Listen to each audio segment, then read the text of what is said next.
I started out in top level motorsport when I was at 18. I was working for a company called TWR, who were responsible for the Silk Cut Jaguars and Bastos Rovers. So doing events like Le Mans and European Touring Car Championships and all that kind of stuff. So it was sort of always grown up around the motorsport side anyway. And then I just went through a career in that kind of level, everything from Williams Formula One, Mitsubishi World Rally Team for a long time, many years travelling the world with that. And then after a long career travelling the world and having a younger family, it's starting to get a bit, don't want to be away quite so often. So I was facing another bout of winter testing for Williams, and I just didn't want to do it. So I just thought, I've got to get out of here. I got offered a job just purely on chance by a friend of mine from Finland who had got a couple of ex-factory Mitsubishi World Rally cars. So I thought, that'll do, that's my excuse to get out of Williams. I've got a couple of months' work and that'll go. And because I was doing a lot of travelling still for people, mainly Finland, I wanted more of a base that was more permanent and get away from the travelling. So 2009 was sort of a bit of a crossover year. I was just literally, I moved into a shed with myself, my toolbox, jack and 4-axle stands, and that was it. And started to actually advertised on eBay that would do a few Porsches, and that took off quite quickly. And I was still doing things that year. Kimi Räikkönen was driving for Ferrari, so I had a call saying he's doing some rallies. It was getting more difficult because I was having to close the place while I went away, but that's sort of what I wanted. I wanted to get it that I'd got a base. I didn't want to do race cars at all. I wanted to keep away from them, but they kept appearing at the door. With my background, it's just, you know race cars inside out. You know what they are, you know what they do, and so there's been a lot of experience with Porsches in throughout that. So it seemed natural to sort of focus on Porsche road cars. We've now built around 30 Boxster and Cayman 986, 987 race cars. We've still stayed in touch a lot with competition cars whilst growing the road car side of it. We're a small family business and we care. Your car is your pride and joy, and that's how we treat it, and that's how we want to treat it. And we want to work with you.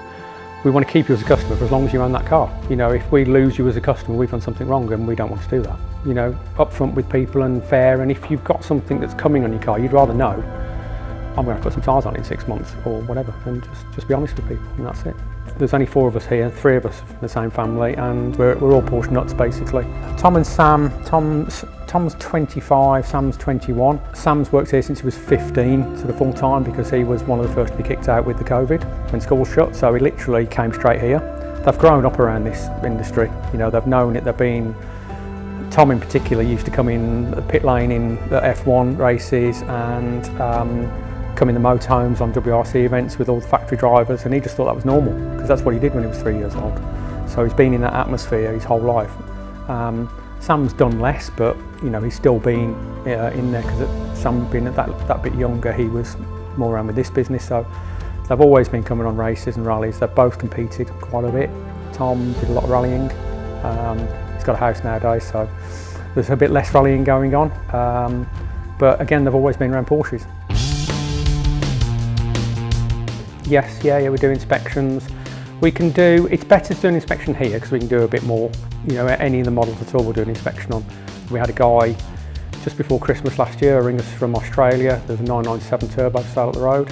He wanted to buy it, come over here, do a European trip for about 3 months, and then take it back to Australia. He spent £400 having a comprehensive inspection done on it and saved himself a fortune because it was a terrible car. You've got to check them. There are some bad cars out there, like there are with any car. It's not Porsches, it's any car out there, but ideally, just have a good look around, make sure everything works, and history.